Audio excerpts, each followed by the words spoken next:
اللہم ربی زدنی علما والحقنی بالصالحین۔ اعوذ باللہ من الشیطان الرجیم، بسم اللہ الرحمن الرحیم۔ کذبت قوم نوح المرسلین، صدق اللہ العظیم۔ سیدنا نوح علیہ السلام کی قوم نے رسولوں کو جھٹلایا۔ پیارے نبی علیہ السلام کی تسلی کے لیے حضرت موسیٰ اور حضرت ابراہیم علیہ السلام کا واقعہ بیان کرنے کے بعد یہاں حضرت نوح علیہ السلام کا واقعہ بیان کیا جا رہا ہے۔ چنانچہ اس آیت میں فرمایا گیا کہ نوح علیہ السلام کی قوم نے رسولوں کو جھٹلایا، حالانکہ وہ تو نوح علیہ السلام اکیلے تھے، تو جمع کیسے آیا؟ تو جواب یہ کہ تمام رسول علیہ السلام کا دین ایک ہے، اور ہر نبی لوگوں کو تمام انبیاء علیہ السلام پر ایمان لانے کی دعوت دیتے ہیں۔ حالانکہ ایک نبی پر کبھی بھی کوئی ایمان لائے وہ قبول نہیں ہوتا، وہ قبول جب تک ہم ایمان ہے۔ اس میں کیا پڑھتے ہیں مفصل میں؟ آمنت باللہ نہیں، کیسے پڑھتے ہیں؟ وہ رسولی ہی، تو رسول پڑھتے ہیں، رسول نہیں پڑھتے۔ آمنت باللہ و ملائکتی و کتبی، اب تمام کتب بھی جمع، اور رسولی والیوم الآخر۔ تو اس لیے ایک نبی کا جھٹلانا تمام انبیاء کو، ہم نے سورہ تو مائدہ میں نمبر غالباً 34 ہے، اس میں پڑھا تھا کہ ایک نفس کا قتل کرنا فکأنما قتل الناس جميعا، تو اس لیے اس کا یہ جواب ہے۔ تو یہ واقعہ سورہ اعراف میں 59 تھا، 64 ہم نے پڑھا تھا، سورہ یونس میں 71 تھا، 73 پڑھا تھا، پھر سورہ ہود میں سب سے تفصیلی نوح علیہ السلام کا واقعہ تھا، آیت نمبر 25 تھا، 49 یہ واقعہ سنا تھا، اب پڑھا تھا۔ انبیاء میں 76 تھا، 77، اور مومنون میں 23 تھا، 30۔ اب یہ چھٹے مرتبہ یہ واقعہ آ رہا ہے۔ اذ قال لهم اخوهم نوح الا تتقون، جب ان سے ان کے ہم قوم بھائی نے کہا کہ کیا تم ڈرتے نہیں ہو؟ انی لکم رسول امین، بے شک میں تمہارے لیے اللہ کا بھیجا ہوا امین ہوں، ایسا رسول کہ امین ہوں۔ اور فاتقوا اللہ واطیعون، حکم کیا ہے تمہیں کہ اللہ سے ڈرو، بات میری مانو۔ طریقہ کیا ہوگا اللہ کی بندگی کا میں بتاؤں گا، خوف خدا رکھو۔ تو اس آیتوں کا خلاصہ ہے کہ نوح علیہ السلام کو ان کی قوم نے اس وقت جھٹلایا جب آپ نے اپنی قوم سے فرمایا کہ کیا تم اللہ کے عذاب سے ڈرتے نہیں ہو تاکہ کفر و گناہوں کو ترک کر دو؟ بے شک میں اللہ تعالیٰ کی طرف سے تمہارے لیے ایک ایسا رسول ہوں جس کی امانت داری تم پر عیاں ہے، اور جو دنیاوی کاموں پر امین ہے وہ وحی اور رسالت پر بھی امین ہوگا۔ تو انبیاء علیہ السلام جب آئے انہوں نے اپنی زندگی سب سے پہلے پیش کی کہ حضور علیہ السلام نے ایسے پاکیزہ زندگی گزاری کہ امین اور صادق لقب پانے والے ہمارے نبی، لہذا تم اللہ تعالیٰ سے ڈرو، اور جو میں تمہیں توحید و ایمان اور اللہ تعالیٰ کی اطاعت کے بارے میں حکم دیتا ہوں، اس میں میری بات مانو، اس میں تمہارے لیے نجات ہے۔ تو پیارے عقائد و جہان جب دنیا میں آئے تو ان کے امانت داری کیسے تھی، تو ان کے اوصاف کیسے تھے؟ دیانتداری انتہائی اعلیٰ پیمانے پر تھے، اور آپ کی امانت داری کہ اپنے پرائے سبھی قائل تھے، اور آپ صادق و امین کے لقب سے مشہور ہوئے۔ تو ان کے حوالے سے 25 سال کی عمر میں پیارے آقا دو جہان کی امانت و صداقت کا چرچا، 25 سال کی عمر میں انسان اچھے خاصے ان کے وہ دنیا میں ظاہر ہوتے ہیں، اس سے پہلے عمر کم ہوتی ہے۔ دور دور تک پہنچ چکا تھا۔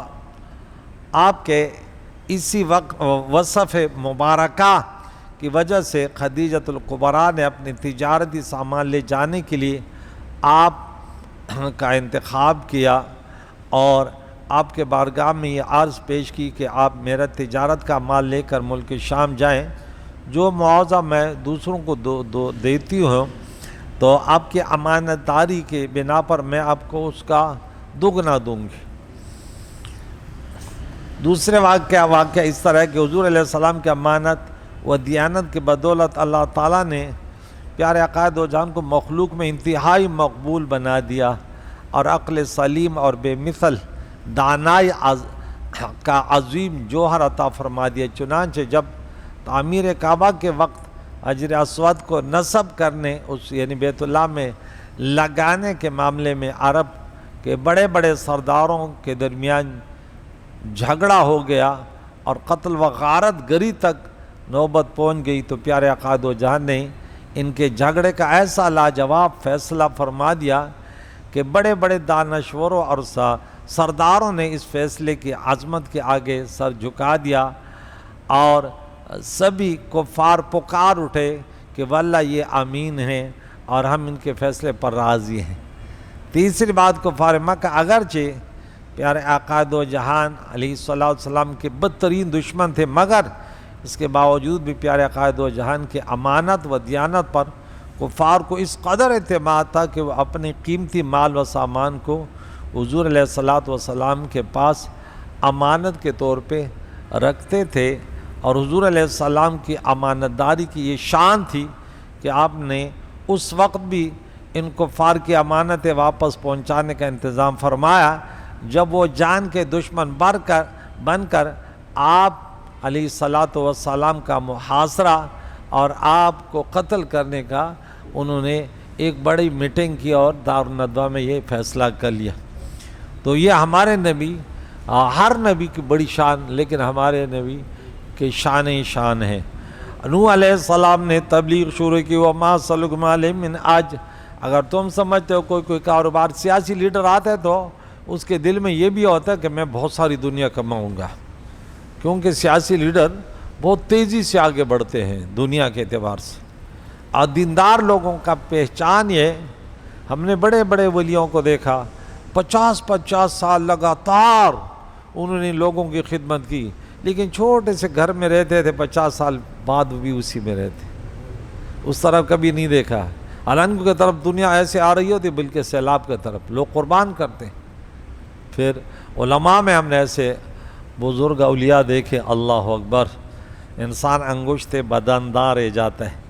میرا بدلہ ان اجرا نہیں ہے مگر رب العالمین پر ہے، اللہ سے ڈرو، میری بات مانو۔ اس سے پہلے آیات میں بیان ہوا کہ نوح علیہ السلام نے اپنی امانت داری کا وصف بیان کیا کہ میں رسول امین ہوں، لوگوں کو اللہ کے عذاب سے ڈرایا اور اپنی اطاعت کرنے کی ترغیب دی۔ اور یہاں سے بیان کیا جا رہا ہے کہ نوح علیہ السلام نے اپنے لالچ و طمع سے خالی ہونے کو بیان کر کے اللہ تعالیٰ کے عذاب سے ڈرایا اور اطاعت کے طرف راغب کیا۔ چنانچہ اس آیت اور اس کے بعد والی آیت میں فرمایا، نوح علیہ السلام نے اپنے قوم سے کیا فرمایا، میرے رسالت کی ادائیگی پر تم سے کوئی معاوضہ نہیں مانگتا، میرا اجر و ثواب تو اسی کے ذمہ کرم پر ہے جو سارے جہاں کا رب ہے، تو تم اللہ تعالیٰ کے عذاب سے ڈرو، میری بات مانو۔ جواب قوم کیا جواب دیتی ہے، قالوا نؤمن، کیا ہم ایمان لائیں آپ پر، وتوکل ارذلون، حالانکہ تمہارے پیروکار گھٹیا لوگ ہیں، نعوذ باللہ، کمزور لوگ ہیں، اس کے ساتھ ہمیں بیٹھنے میں بھی شرم آتی۔ آپ نے اگر دیکھا تو دین سیکھنے والے غریب لوگ ہوتے ہیں، اور فرعونی اور شرابی اور کبابی اور بنگلو جن کے اندر ہوا بھری ہے، وہ اپنے اب دیکھے قرآن سننے کو بھی اپنے وہ کمزوری سمجھتے ہیں، تو بتاؤ ان لوگوں کا ٹھکانہ کیا ہوگا؟ یعنی ہم جیسے کمزور لوگ دنیا کے یعنی مالیہ وہ تو سمجھتے بہت بڑی بات ہے، میں کالے میں دین کے پاس بیٹھ گیا، لیکن جس کے جیب میں ڈالر ہیں آپ کبھی نہیں دیکھو گے کہ وہ کسی عالم کے سامنے بیٹھ کر وہ بھی دین سیکھے یا اس کا بیٹا سیکھے۔ اس سے بڑھ کر کوئی بدبختی ہوگی؟ بولو نہیں ہوگی۔ تو اس لیے دولت سے دنیا سے دور رہو۔ بولا اگر یا اللہ دنیا دینی ہے تو وہ والی ہو جو حضرت عثمان کے پاس تھی، ہاں، کہ ہمارے اندر آج ان کے ساری علماء سے محبت ہو۔ قوم نے کہا کہ آپ کے کمزور ترین کمینے لوگ، بیکار لوگ، اللہ اکبر۔ قوم کے جواب کیا دیا؟ کیا ہم تم پر ایمان لے؟ انہوں نے بکواس کی، حالانکہ تمہارے پیروکار قوم کے کمزور گھٹیا لوگ ہیں۔ یہ بات انہوں نے غرور کی وجہ سے کہی تھی، کیونکہ انہیں غریبوں کے پاس بیٹھنا گوارا نہ تھا، کل بھی نہ تھا، آج بھی نہیں ہے اور کل بھی نہیں ہوگا۔ اور جو قلیل ہیں وہ کل معدوم ہیں، کیا ہے؟ لیکن ہوں گے صحیح۔ لیکن بہرحال ہم نے نہیں دیکھے، اللہ ہمیں بھی دکھائے کہ بھئی جیسے ہارون رشید کا بیٹا بادشاہ وقت تھا، بہت بڑی سلطنت تھی، لیکن اس کا بیٹا فقیروں کے ساتھ بیٹھتا تھا۔ آپ لوگوں نے نہیں دیکھا ہوگا۔ آپ اپنی زندگی میں ریسرچ کریں کہ کیا آپ کو کبھی ملا ہے کسی بڑے دولت مند کا بیٹا آ کے وہ بھی درس قرآن کا شوقین ہو گیا، وہ بھی دین سیکھنے کے تڑپ میں لگ گیا ہے۔ تو ان غریبوں کے پاس ہمیں بیٹھنا گوارا نہیں ہے، اور اس میں وہ اپنے کسر شان سمجھتے تھے، اس لیے ایمان جیسے نعمت سے محروم رہے۔ کمینے اور گھٹیا لوگوں سے ان کے مراد غریب اور پیشہ ور لوگ تھے، اور کوئی گھٹیا ان کے اندر کوئی پنیت سے تھوڑی تھا، وہ تو دولت ایمان سے مالا مال تھے۔ ان کے نظروں میں آج کے دولت مند بڑے گاڑیوں شرابیوں کبابوں کو نظر میں یہی ہے نا، الجنس یمیل الی الجنس، شرابی شراب کے پاس بیٹھتے ہیں، اور ہمیں تو ان کے پاس بیٹھ کے 104 کا بخار ہو جاتے ہیں۔ گھٹیا حرکتیں، گھٹیا جتنے رسول اللہ کے سنتوں کے خلاف جتنے بھی کردار ہوتے ہیں شرابیوں کبابیوں میں ہوتے ہیں، پیسے والوں کے پاس ہوتے ہیں۔ ہمیں تو 104 ویسے روحانی طور پہ ہمیں بخار ہو جاتا ہے، ان کے اندر محبت نام کی تو چیز ہی نہیں ہے۔ اور سب سے بڑی دولت کیا ہے؟ محبت۔ اللہ کے نبی نے کیا فرمایا؟ تم جنت میں نہیں جاؤ گے جب تک مسلمان نہیں ہوئے، مسلمان نہیں ہو سکتے جب تک محبتیں نہیں پلاؤ گے، محبتیں نہیں پلا سکتے جب تک ایک دوسرے کو سلام نہیں کرو۔ تو دیکھیں محبت۔ اور ان پیشہ ور غریب لوگوں ان نے رذیل اور کمینہ کہنا کفار کا متکبرانہ فعل تھا، ورنہ در حقیقت صنعت اور ردی پیشہ ایسے چیز نہیں ہے کہ جس سے انسان دین میں ذلیل ہو جائے۔ مالداری اصل میں دینی مالداری ہے، اور نسب در اصل تقوی کا نسب ہے۔ یہاں ایک مسئلہ یاد رہے کہ مومن کو گھٹیا کہنا جائز نہیں ہے، وہ کتنا ہی محتاج و نادار ہو، وہ کسی بھی نسب سے ہو، لیکن اگر مسلمان ہے اس کے پاس سب سے بڑی دولت ایمان ہے۔ اگر اس کو حقیر سمجھو گے اسی کا نام تکبر ہے، اور یہی گئے۔ تو عزت و ذلت کا معیار دین اور پرہیزگاری ہے۔ سے معلوم ہے کہ عزت و ذلت کا معیار مال و دولت کی کثرت نہیں بلکہ دین اور پرہیزگاری ہے۔ چنانچہ جس کے پاس دولت کے انبار ہوں لیکن دین اور پرہیزگاری نہ ہو تو وہ اللہ تعالیٰ کے بارگاہ میں عزت والا نہیں ہے، اور اس کے بارگاہ میں ان کے مال و دولت کی حیثیت مچھر کے پر کے برابر بھی نہیں ہے۔ اگر مچھر کے پر کے برابر بھی اس دنیا کی کوئی اوقات ہوتی تو ہمارے پشتوں میں ہمارے بہت بڑے ایک صوفی تھے اور بڑے ولی تھے، بڑے پیارے انداز سے وہ کہتے ہیں لہر چاب پیغمبر سرو ڈیرا آؤ کس قرب یا وقار دی دنیا نو کولے ہر کسی سے سب سے زیادہ مال کس کے پاس ہوتا؟ نبی کے پاس۔ اگر اس کا کوئی قرب یا کوئی وقار ہوتا ہے آؤ برابر بلگدایا سر پاسی آؤ شہزادہ شہریار دے دنیا ہمیشہ بائی یو پن دغم پسروی آؤ چ پسروی داستار دی دنیا نو ہمیشہ تیرے سر پر غموں کا ایک گٹھڑا ہوگا جب تک دنیا کی دستار تیرے سر پر ہے. یہ نہیں کہ دنیا دار ہو گئے تو بے فکر ہو گئے یہ نہیں ہے. ارے دنیا والے ہو غریب لوگوں سے محبت کرو, یہ محبت کے بھرے ہوئے لوگ ہیں. غریبوں کو میں خوشخبری دیتا ہوں کس کی چمچگیری نہیں کرو. آپ کے محبت سے دولت مندوں کو جنت ملے گی, لیکن آپ دولت مندوں سے محبت کرو گے تو کچھ نہیں ملے گا. غریبوں ویسے بھی اللہ نے غریب پیدا کر تو یہ دولت مندوں سے کیوں محبت کرے بھائی؟ اگر مزدوری کرتا ہے تو محنت کرتا ہے, فری میں تھوڑی لیتا ہے, تو پھر کیا چمچہ گیری کی ضرورت؟ دولت مند کو تمہاری ضرورت ہے. کس کی؟ غریب کی. غریب کو نہیں ہے بھائی, غریب اپنی محنت کرتا ہے. ہاں, اور غریب سے محبت کرنے سے دولت مند کو فائدہ ہے, اور غریب کو دولت مند سے فائدہ سے کوئی فائدہ نہیں ہے. وہ تو دولت کی وجہ سے کرو, اسے کیوں کہ نیت تو خراب ہوگی, دولت مند سے کیوں محبت کرو بھائی؟ پیسہ ہے تو اللہ کی رضا تو نہیں ہے نا. غریب سے کیوں محبت کرتے؟ یہ اللہ کا بندہ ہے, ورنہ اسے تو کوئی امید تو نہیں ہے, یا ہے؟ کچھ بھی نہیں ہے. ایک نے مجھے کہا, بولا آپ بڑے بے وفا ہیں نا. مثال دوستوں میں ہوتا ہے. میں نے بولا ہم بے وفاؤں سے تم وفاداروں کو تو عزت ملی. ہاں, اگر ہم بے وفا نہ ہوتے تم وفاداروں کی قدر کون کرتا؟ اب ایک بچہ قابل ہے تو اس قابل کو یہ عزت کہاں سے ملی؟ جو نالائق بچے ہیں. اگر نالائق نہ ہوتے اس قابل کا نام کون لیتا؟ تو یہ غریب نہ ہوتے دولت مند ہو, تمہاری عزت کہاں ہوتی؟ تو ان کی عزت کرو, تو انہی کی وجہ سے تمہیں عزت ملی ہے, لیکن سوچتے نہیں ہیں.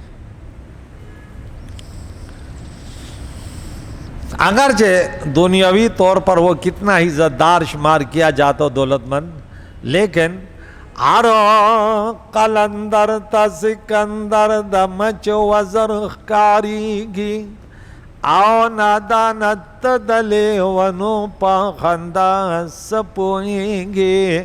جو اللہ والے ہوتے ہیں غربت میں, اللہ والے, ان کے نظر میں ہر سکندر مچھر کا پر ہے.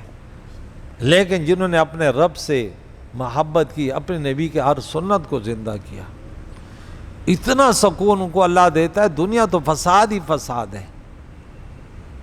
دنیا حب دنیا رأس کل خطیئت ہے, لیکن ہم سمجھتے ہیں کہ بس دنیا دار نے سب کچھ کر لیا. کچھ بھی نہیں ہے بھائی.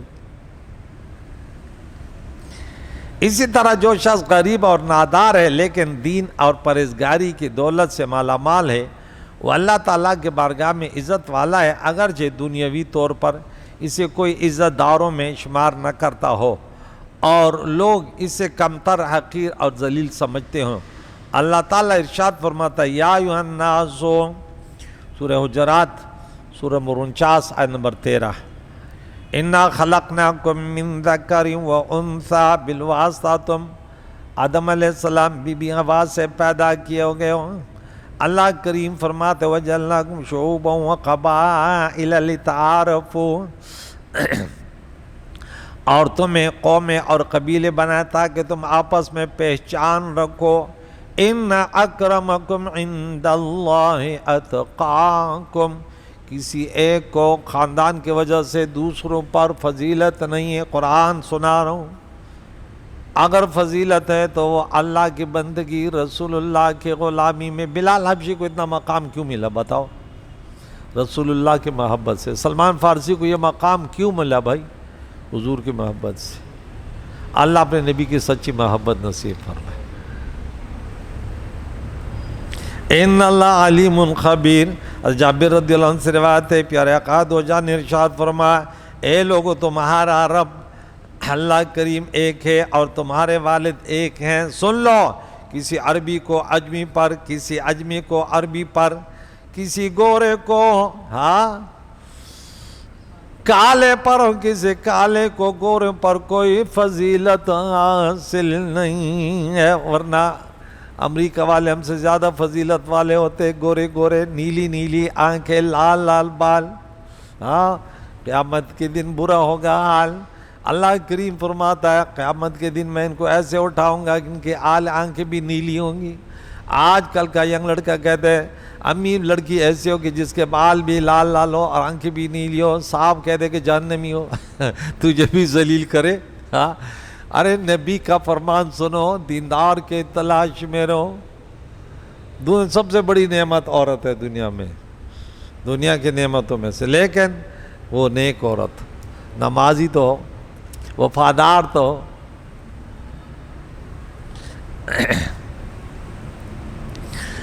البتہ جو پرہیزگار ہے وہ دوسروں سے افضل اور سردار ہیں. بے شک اللہ تعالیٰ کی بارگاہ میں تم ہمیں سب سے زیادہ عزت والا جو زیادہ پرہیزگار ہیں. اور غریب پرہیزگار مسلمانوں کی قدر و قیمت سے متعلق ابو ہریرہ رضی اللہ عنہ سے روایت ہے، حضور علیہ السلام نے ارشاد فرمایا بہت سے پراگندہ بالوں والے ایسے ہوتے ہیں، برے حالت میں ہوتے ہیں، لیکن زبان پہ اللہ اللہ اللہ اللہ چلتے پھرتے، بس یہ اب کا ذکر بن جائے. ہاں مجھے ایک اور ذکر میں دیکھتا ہوں کتابوں میں، کوئی ذکر تو نہیں ہے، میں پتہ نہیں میرے زبان پہ آتا رہتا ہے. سفر میں ہوتا ہوں نا تو کچھ صیغے اللہ اللہ یا رحمان یا رحیم پڑھتا ہوں، انت الہادی انت، لیکن اس کے ساتھ ایک جملہ میں پڑھا سبحانک اللہم، یہ یعنی اے اللہ سبحانک پاکی تیرے لیے، اللہم اے اللہ، وبحمدک وتبارک اسمک، ایک ایک جملہ، وتعالی جدک ولا الہ غیرک. اس کو سوچ کے نا اس میں بڑا مزہ آتا ہے، کیونکہ حاضر کے صیغے میں استعمال ہوتا ہے نا. اب آتے ہیں سبحان اللہ سبحان اللہ سبحان اللہ، اس میں حاضر نہیں ہے، لیکن جب حاضر کے صیغے میں نا پھر عجیب سا مزہ آتا ہے. ہاں انت الہادی انت الحق لیس الہادی الا ہو، انت المعطی انت الحق لیس المعطی الا انت یا رب. ایسے مزہ پھر آتے. اپنے رب سے آپ نے وہ لگایا ہوا ہے، اس حالت میں موت آ گئی تو بیڑا پار ہے کہ اپنے رب سے بالکل. گانے سننے سے اللہ بچائے، پتہ نہیں وہ کیا سوچتا ہوگا. ہیڈ فری ہر ایک کے کان میں لگی. میں کہتا ہوں مشکل ہے، بدگمانی سے اللہ بچائے.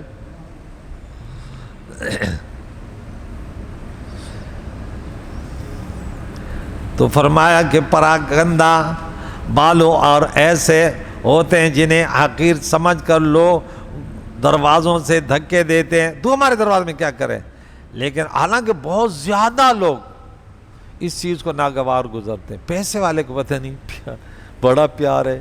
غریب آپ کے گھر پہ آئے نا، آپ کے گھر والی کی نیت خراب ہوگی، یاد رکھ لینا.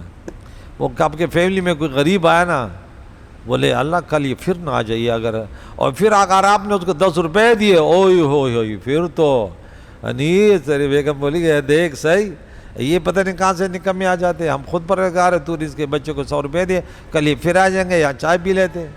یہ انسان کی فطرت کی بات کر رہا ہوں. حالانکہ اس کو آپ نے عزت دی. پیسے والوں کو تو ہر ایک عزت دیتے ہیں کہ یا اللہ یہ میرے گھر پہ آئے ہیں، میں تو میرے پاس کیا ہے، میں نے یا اللہ جو تیرے من کان یؤمن باللہ والیوم الاخر فلیکرم ضیفہ. میں دولت مند کو عزت دیتا ہوں، کیوں دو تو میں 2 پیسے ان کے پاس، تو ایک غریب کو کیوں عزت نہیں دیتا. آپ نے کبھی سوچا اس بات پہ؟ اگر علاقے کا بڑا آیا تو میں تو او ماشاءاللہ وہ بیٹے وہ جا بوتل لیا اور یہ لیا، اور غریب آیا تو اس کے چائے کا بھی نہیں پوچھتے، چھوڑو بیٹھا یہ ایسے ویسے پر لفنگ ایسا نہ ہو کل پھر آ جائے کہ یہاں چائے ملتی ہے. ایسی ہے نا.